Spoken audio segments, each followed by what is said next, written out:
Je pense que vous êtes certainement tous frustrés, autant que moi, car si tout à l'heure nous avons eu l'odeur des croissants, nous n'en avons pas eu le goût, et c'est bien dommage. En tout cas, c'est toujours une joie que de me retrouver devant vous, ainsi que devant les internautes qui nous font l'amitié de nous suivre sur leur écran.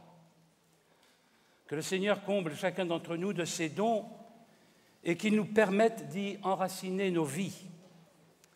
Il y a quelque temps, je lisais un petit portrait d'Ambroise Paré, barbier de son état, élevé au rang des barbiers chirurgiens.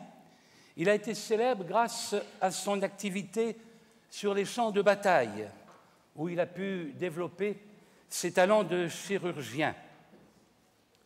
Il a même excellé en ce domaine et produit par ailleurs un certain nombre d'ouvrages techniques et scientifiques. Ambroise Paré, un ami de la Réforme et de ceux qui ont ouvert la voie à la science moderne en ce XVIe siècle où il vivait.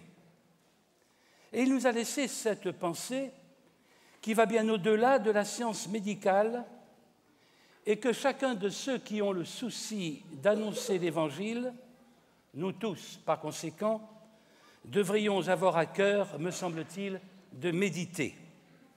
Je cite Ambroise Paré. « Ce n'est pas grand-chose de feuilleter des traités et de caqueter en chair si la main ne besogne. » Je répète, ce n'est pas grand-chose de feuilleter des traités et de caqueter en chair si la main ne besogne. Voilà des mots qui interpellent, qui dérangent ou bousculent, et en tout cas qui me dérangent et qui me bousculent, tant il est vrai qu'ils renvoient à cette sentence évangélique.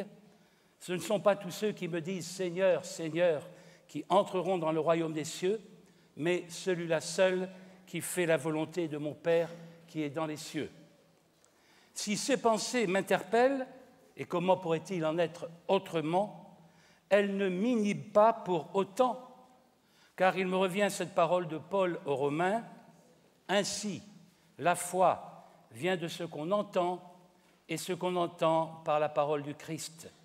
Christ, dont nous voulons tous nous mettre à l'écoute et dont nous voulons laisser agir la force de persuasion. » Je vous invite donc à l'écoute de ce très beau texte que nous trouvons dans le livre d'Ésaïe au chapitre 49. Ésaïe au chapitre 49, nous y lirons les versets 8 à 13. Ésaïe 49, 8 à 13. « Voici ce que dit l'Éternel. Au moment favorable, je t'ai secouru, je t'ai répondu. Le jour du salut, je t'ai secouru. Je te protégerai et je t'établirai pour faire alliance avec le peuple, pour relever le pays et distribuer les héritages aujourd'hui dévastés, pour dire aux prisonniers « Sortez !» et à ceux qui sont dans les ténèbres « Paraissez !» Ils trouveront leur nourriture sur les chemins et des pâturages sur tous les sommets. Ils n'auront plus faim, ils n'auront plus soif, la chaleur brûlante et le soleil ne les frapperont plus. En effet, celui qui a compassion d'eux sera leur guide et il les conduira vers des sources d'eau. Je transformerai toutes mes montagnes en chemins et mes routes seront refaites. Les voici, ils viennent de loin, les uns du nord, les autres de l'ouest, d'autres encore du pays de Sinim. Ciel, réjouis-toi, terre, crie d'allégresse, montagnes, éclatez en cris de joie. En effet, l'Éternel console son peuple, il a compassion des plus humbles de ses membres.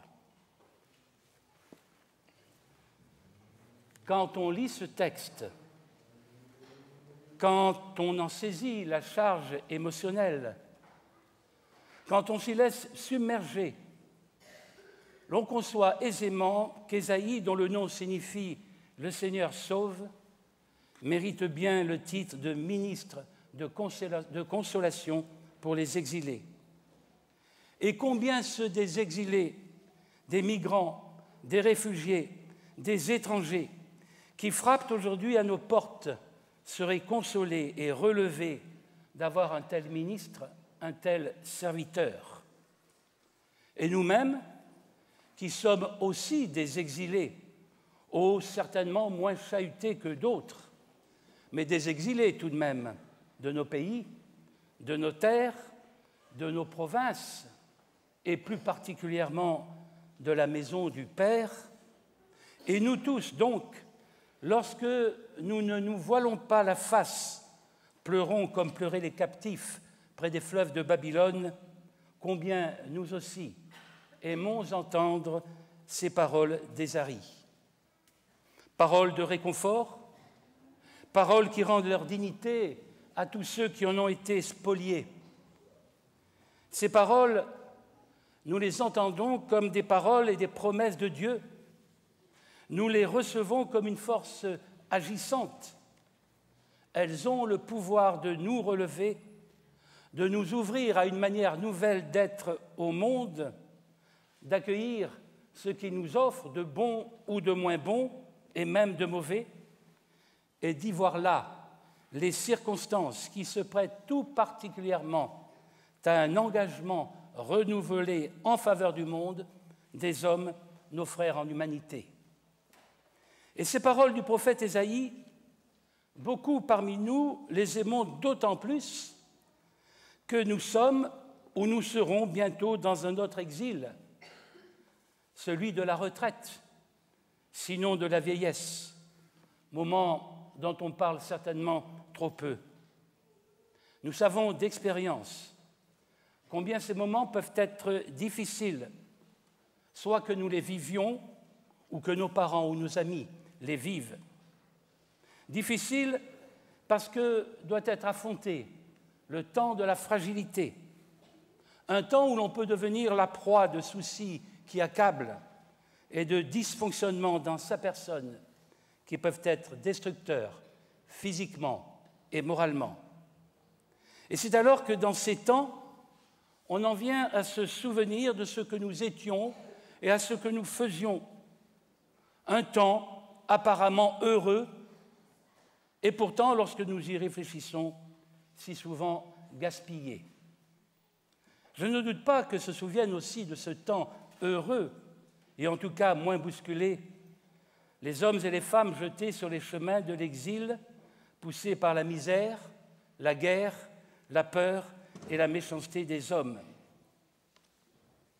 Eh bien oui, il faut s'y faire. Frères et sœurs, nous ne sommes plus ce que nous avons été, et que nos vies soient affectées par bien des maux, c'est aussi une évidence. Mais j'oserais dire cependant que Dieu en soit loué. Car s'il est vrai que nous faisons tous, à un moment ou à un autre, l'expérience d'un appauvrissement de nos libertés, liberté de choix, liberté de mouvement, liberté d'établissement, de pensée ou de religion, ou bien encore que si nous faisons l'expérience d'une altération de nous-mêmes par l'âge, la maladie, ou bien encore l'expérience d'une moindre aptitude au bonheur, une expérience de l'affadissement de notre envie de vivre même, il nous est loisible de faire une autre expérience.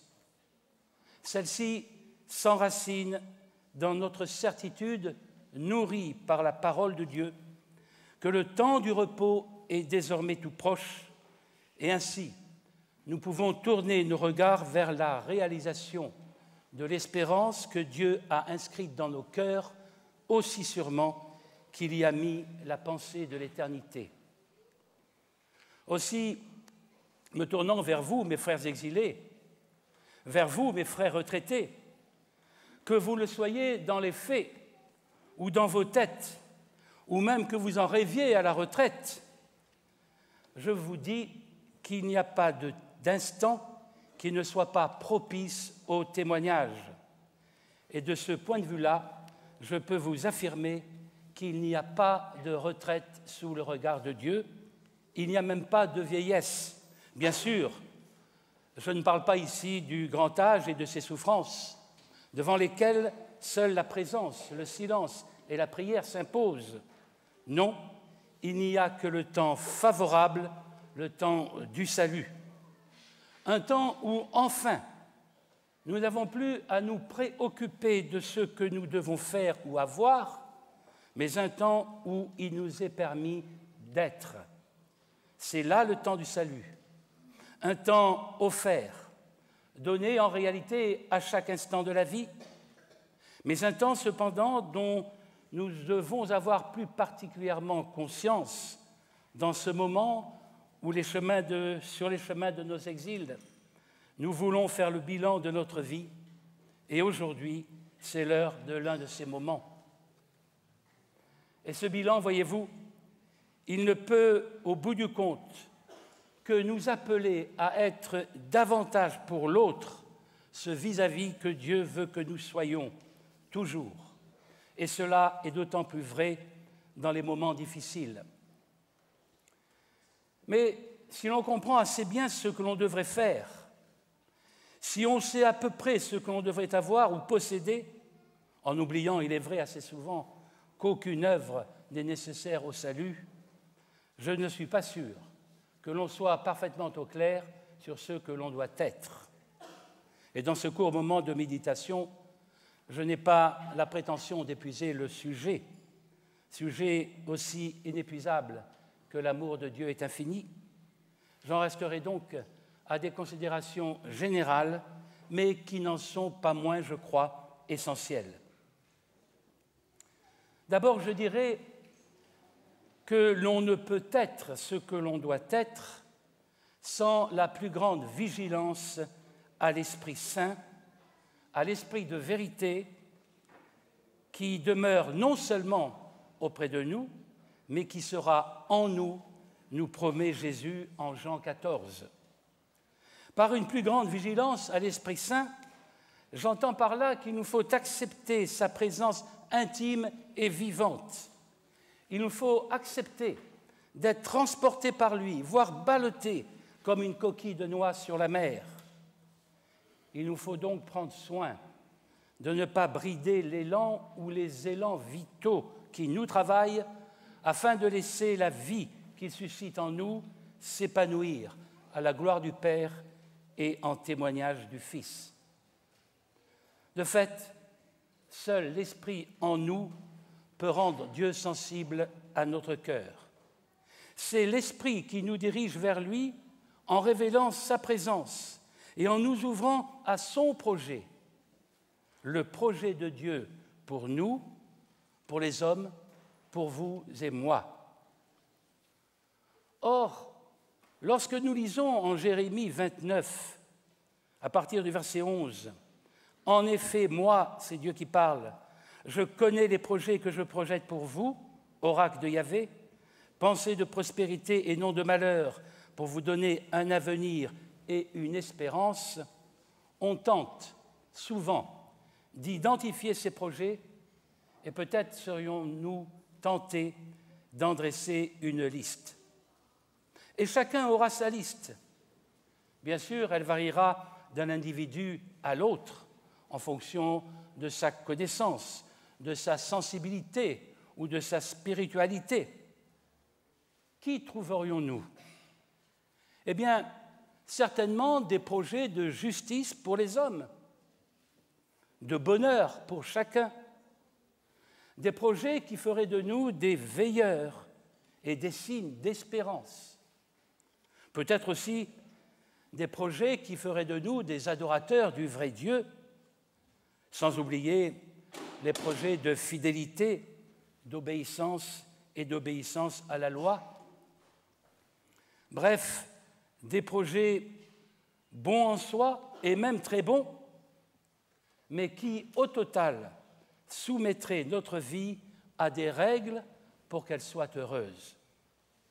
Et peut-être même pointerions-nous notre liste chaque soir en nous lamentant sûrement de ne pas être au bout du compte meilleurs que nos pères comme Élie, fuyant la colère de Jézabel.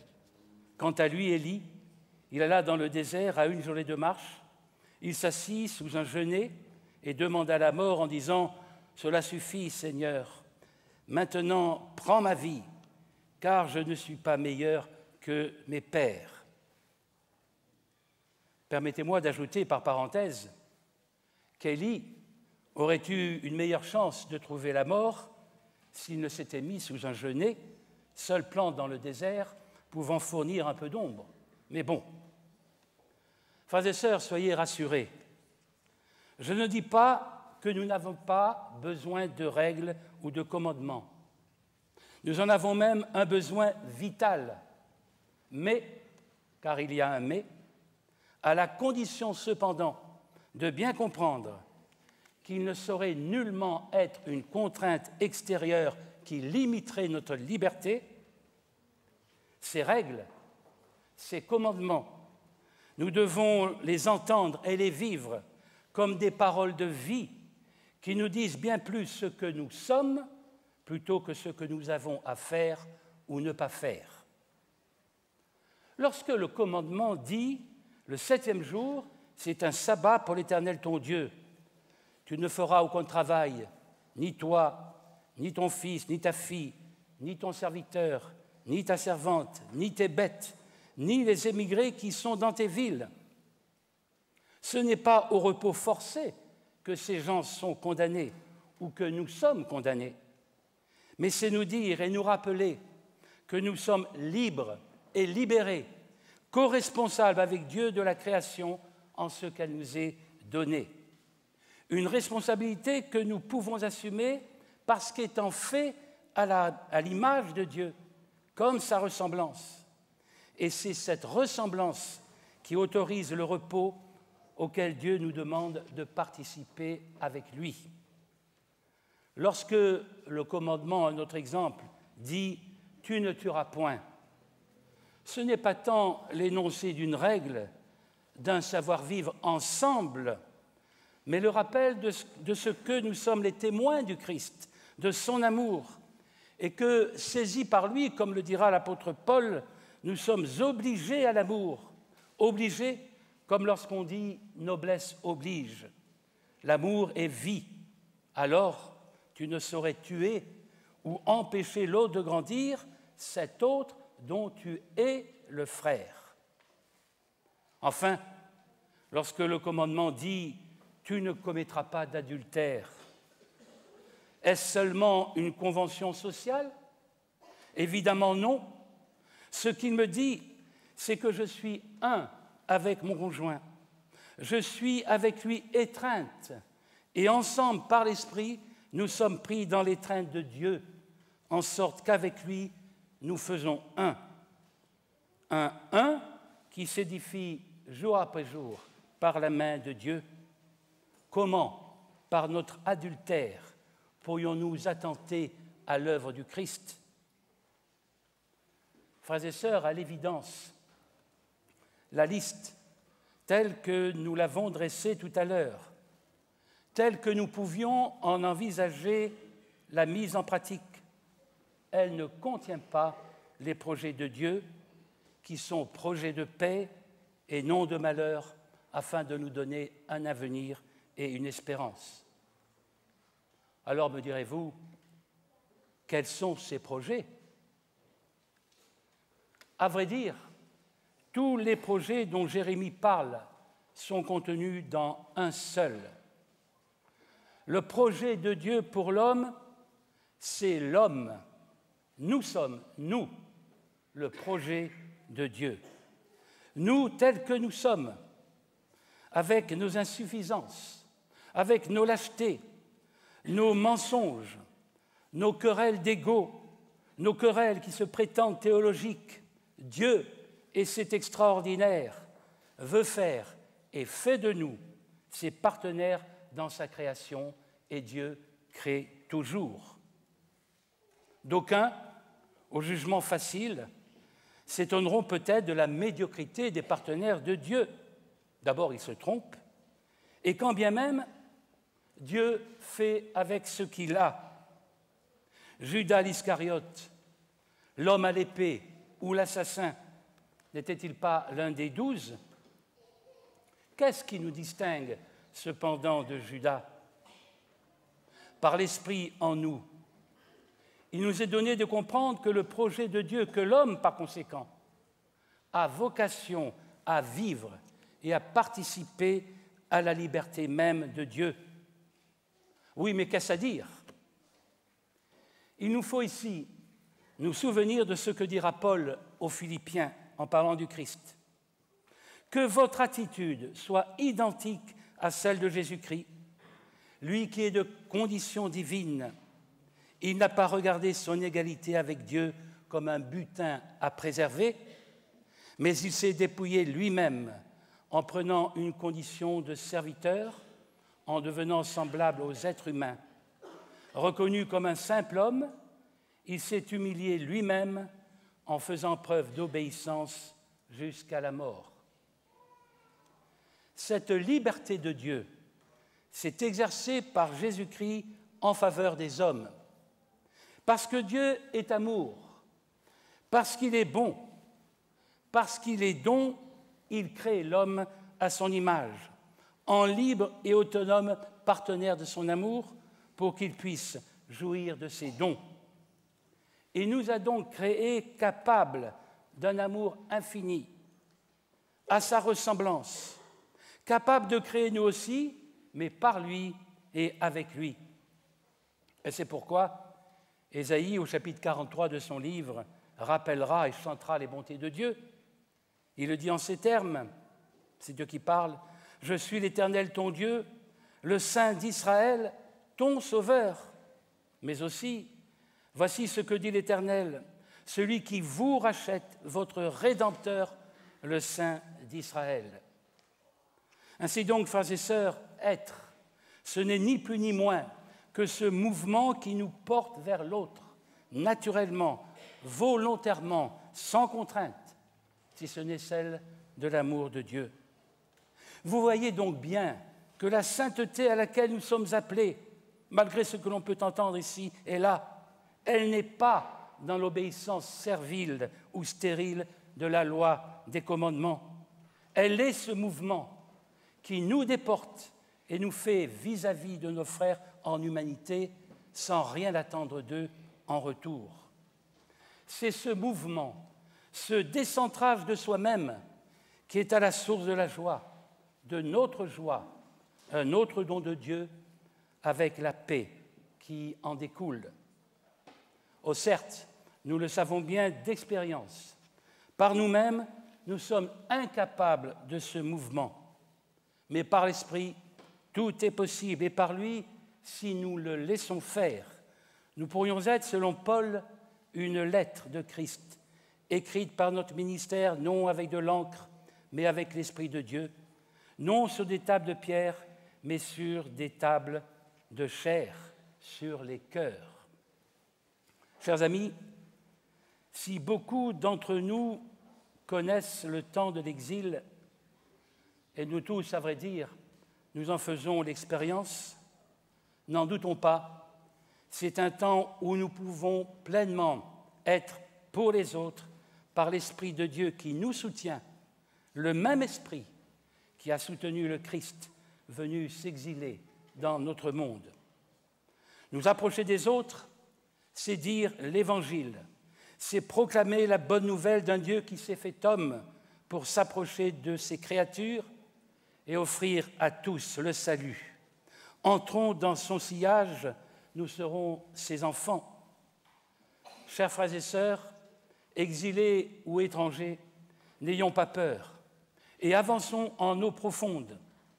Laissons-nous transporter vers l'autre, sous le vent de Dieu. Ça peut décoiffer, certes, mais il n'empêche. C'est maintenant le temps favorable, c'est maintenant le temps du salut. Amen.